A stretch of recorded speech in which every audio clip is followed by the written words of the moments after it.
Hey guys, thanks for coming back to my channel for wells and pump service and information.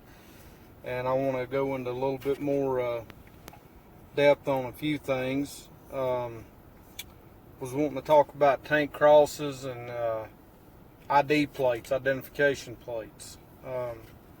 So if you don't know what a pump identification plate is, this is what everybody that works on wells and pumps, you'll have two of these tags. One will be a well tag that goes on your well. The next tag will be the pump installation. So whatever the pump is, the model number, the ID of the pump installer that's putting the pump in, the depth of the pump, the horsepower, the date, the voltage, all that should be stamped on this card. When you get a brand new well drilled, first you got to go to the health department, and I think it's the permit department, and if it's still like it was back when I was still helping drilling and putting pumps in, the health department sends somebody out. You've got to pay for a permit. They come out, they look at your land, they got to do a bunch of measurements. They measure so far away from the road, so far away from your septic tank, so far away from, I think it was 25 feet from the corner of your house. So there's a lot of different stuff that it's got to be away from, and they pretty much tell you where you're going to put that well. I'm not sure what the price of the permit of a well is now. I know a long time ago it was either $250 or $500. It was pretty expensive because they've got to come back out and check it again, and they got to make sure when you drill a well that you're actually drilling it right. And not only that, but they come out and inspect it because you've got to put bentonite around the well. All that stuff's got to be mixed up, and it's got to be poured in, and it's got to be up to their specs before they'll pass it.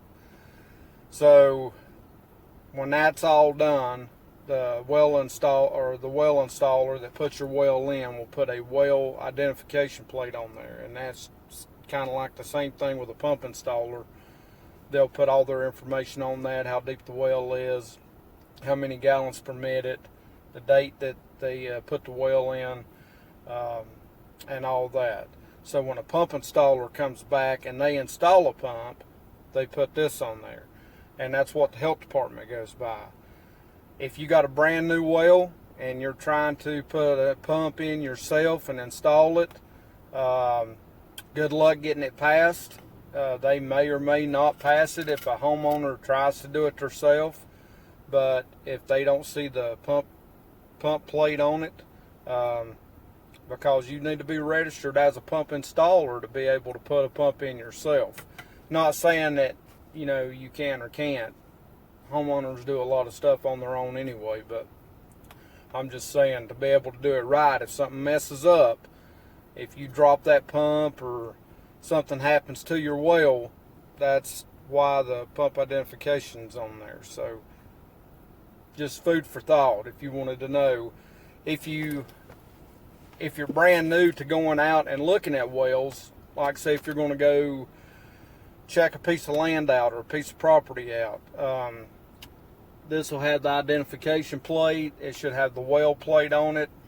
Look for it on the side of the well casing, and it should give you all the information of the well and the pump that's in that well. So I mean, that's just good food for thought if nobody knows anything about it. So like I said, that's what you do, is look for these tags. So the next thing that I want to get to is if you put a pressure tank in, you're going to need a tank cross package, and a lot of people don't know what that is. A tank cross package is this right here. It's brass. It's 1 by 1 by 1, and this actually screws into your pressure tank. This is where your pressure switch will go on this nipple, and here is your gauge. This is really too big of a gauge, but I'm just using it as an example. You'll also have your water spigot and either you can plug this or you can put a relief valve, and I would say put a relief valve on it. Then your whatever side you're wanting to go in from your well into the tank and going back out to your house. So either way you want to set your tank up, that's what you'd put on there. But putting a relief valve on it, guys, you need to go with like 100 psi relief valve on the side of that tank, on the side where I showed you that could be plugged. For the simple fact is, if you put that at the wellhead or underneath the crawl space, and like I said one time before in my other video, if that nipple gets stopped up and that switch is called to cut on and there's nothing there, if it's stopped up and that switch is calling for water, that pump will build over 200 some pounds of pressure. If it has no way to release itself on the pressure, it will blow something. It'll either blow down in the well, it'll blow underneath the ground, it'll blow right there at the pressure tank where the fittings are glued together, or possibly it could blow somewhere inside the house, and that's why you got a relief pressure on there. And the reason I say 100 psi, you can get them higher than that, but normally your pressure on your pressure tank is either set to shut off at 50 pounds of pressure or either 60 or 65 pounds of pressure. So you want something over that. So around 100 pounds of pressure, 125 if you can find them, I think, for that. But I would recommend putting a relief pressure valve on it. If not, like I said, if something gets clogged up and that pump can't shut off, it's going to release that pressure somewhere. And then you'll be looking for a leak, or you'll be pulling a pump looking for a broke pipe that's come into, or something that's blowed. So that's just a little bit of food for thought today. I may do another video pretty soon about well seals, different size pressure tanks. It's hard to get everything that you know up inside your head when you've got 20 years doing this. Some of it may be complicated, some of it may be easy.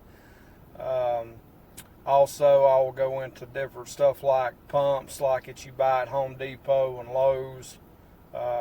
Not saying that they're bad pumps, but most of the gallons permitted at any of these big retailer stores is, if you'll look at them, is only one size gallon permitted. It doesn't matter if you buy a 3/4, a 1 horse, a half, or a horse and a half. Most of the time, if you look on the box, it's going to be like a 10-gallon a minute pump, or it used to, unless they've changed it. If it's only a 10-gallon a minute pump that they sell, it doesn't matter if it's a half horsepower or a horse and a half horsepower. It's not going to go as deep in a well as some of these other pumps that's on the market, because depending on the horsepower and depending on how many gallons per minute that you've got on that pump is going to depend on the depth that it goes and how many gallons per water that it's going to pump at that depth.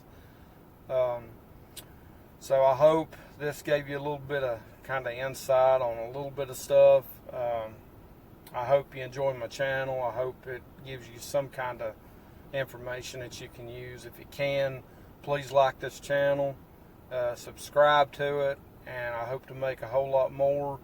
And I appreciate you coming on. Thank you and have a good day.